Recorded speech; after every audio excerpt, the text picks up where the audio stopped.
নমস্কার বন্ধুরা, আমি সোমা। হ্যাপি ফ্যামিলির পক্ষ থেকে আপনাদের সকলকে স্বাগত।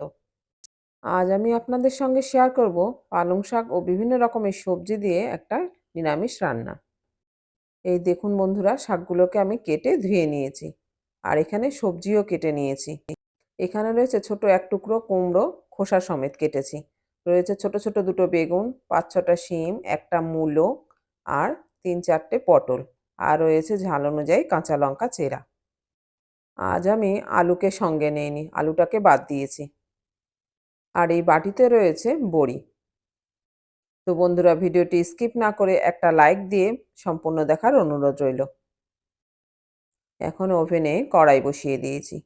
কড়াই গরম হলেই দিয়ে দেবো সর্ষের তেল। এই যে বন্ধুরা, আমি তেল দিয়ে দিয়েছি। তেল গরম হয়ে গেছে, এখন আমি এই বড়িগুলোকে ভেজে নেব। এই যে বড়িগুলো ভাজা হয়ে গেছে, এখন আমি এগুলোকে অন্য পাত্রে তুলে নেব। এখন ওই তেলের মধ্যেই আমি আগে বেগুনগুলোকে ভেজে নেব। বেগুনগুলো সব দেওয়া হয়ে গেছে। এখন পরিমাণ মতো লবণ দিয়ে শুধু বেগুনগুলোকে ভেজে নেব। এখন দিয়ে দিলাম খুব সামান্য লবণ। এখানে আমি হলুদ দেব না। হলুদ ছাড়াই বেগুনগুলোকে লবণ দিয়ে লাল লাল করে ভেজে নেব। লবণ দিয়ে একটু নেড়ে নিয়ে কড়াইয়ের ঢাকা চাপা দিয়ে দিলাম। এইভাবে বেশ কয়েকবার কড়াইয়ের ঢাকা চাপা দিয়ে আমি বেগুনগুলোকে লাল লাল করে ভেজে নিলাম। বেগুনগুলো ভাজা হয়ে গেছে, এগুলোকে এখন আমি অন্য পাত্রে তুলে নিয়েছি। এখন আমি ওই কড়াইতে আবার একটু তেল দিয়ে দিলাম।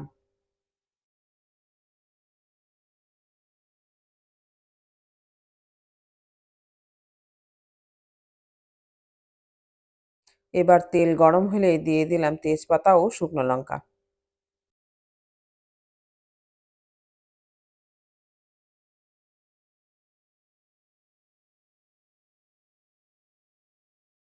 একটু নেড়েচেড়ে নিয়ে এবার দিয়ে দিলাম পাঁচফোড়ন।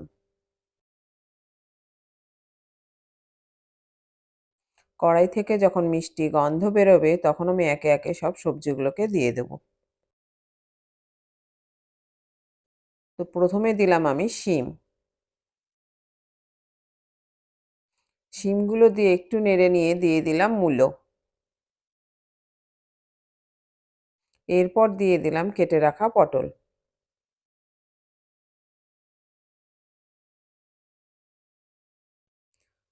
মিষ্টি কুমড়োটা এখন দেবো না, এটাকে সবার শেষে দেবো, এখন দিলে ঘেটে যাবে। এবার দিয়ে দিলাম চিড়ে রাখা কাঁচা লঙ্কাগুলোকে। একটু নেড়েচেড়ে নিয়ে এবার দিয়ে দিলাম পরিমাণ মতো লবণ ও হলুদ।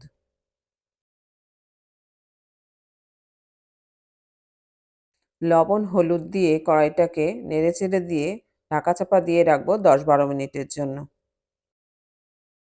আর মাঝে মধ্যে কড়াইয়ের ঢাকা খুলে একটু নেড়ে দিতে হবে। আমি কিন্তু মাঝখানে দুবার কড়াইয়ের ঢাকা খুলে নেড়ে দিয়েছিলাম। এইভাবে সবজিগুলো ভাজা হয়ে গেলে এবার দিয়ে দেবো আমি কেটে রাখা মিষ্টি কুমড়োটাকে।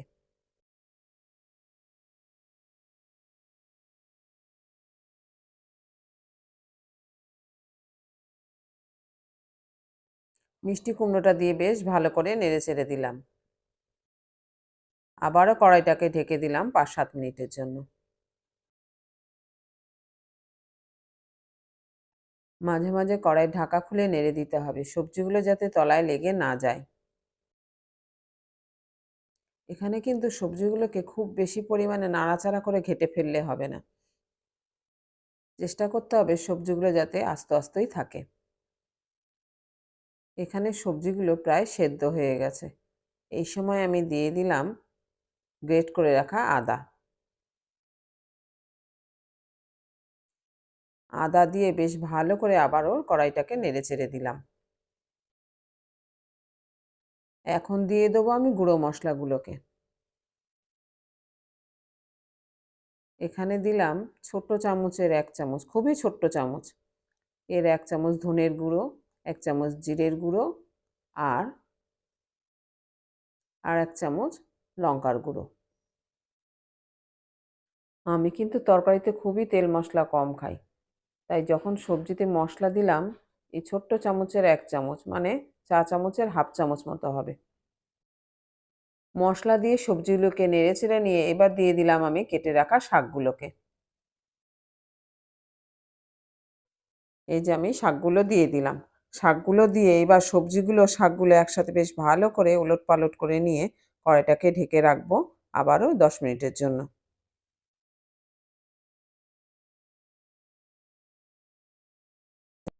আমি কিন্তু মাঝখানে একবার কড়াইয়ের ঢাকা খুলে নেড়ে দিয়েছিলাম। শাক থেকে যে জল বেরিয়েছে তাতে সবজি ও শাক দুটোই ভালোভাবে সিদ্ধ হয়ে গেছে। এখন আবারও কড়াইটাকে ঢাকা চাপা দিয়ে দিলাম। আর এদিকে যে বড়ি ভেজে রেখেছিলাম সেগুলোকে আমি গুঁড়ো করে নিলাম। ঠিক গুঁড়ো নয়, আধ ভাঙা করে নিয়েছি।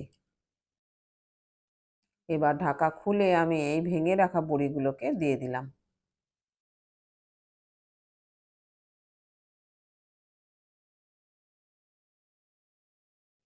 এবার দিয়ে দিলাম প্রথমে যে বেগুন ভেজে তুলে রেখেছিলাম সেগুলোকে। এখন এগুলোকে বেশ ভালো করে নেড়েচেড়ে মিশিয়ে নিতে হবে। তো বন্ধুরা, ভিডিওটি এই পর্যায়ে এসে যদি ভালো লেগে থাকে তবে লাইক, শেয়ার ও কমেন্ট করতে ভুলবেন না। আর নতুন বন্ধু হলে চ্যানেলটিকে সাবস্ক্রাইব করে অবশ্যই আমাদের পাশে থাকবেন।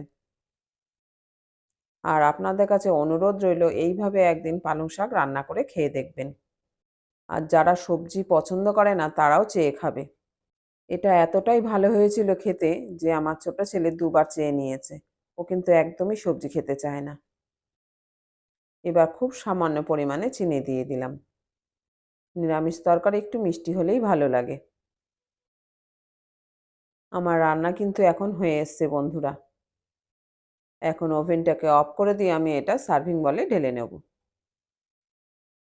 তো বন্ধুরা, আজ এই পর্যন্ত। দেখা হচ্ছে পরের ভিডিওতে অন্য কোনো রেসিপি নিয়ে।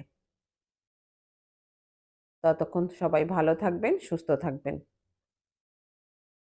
আর এই সবজিটা অবশ্যই বাড়িতে বানিয়ে খাবেন।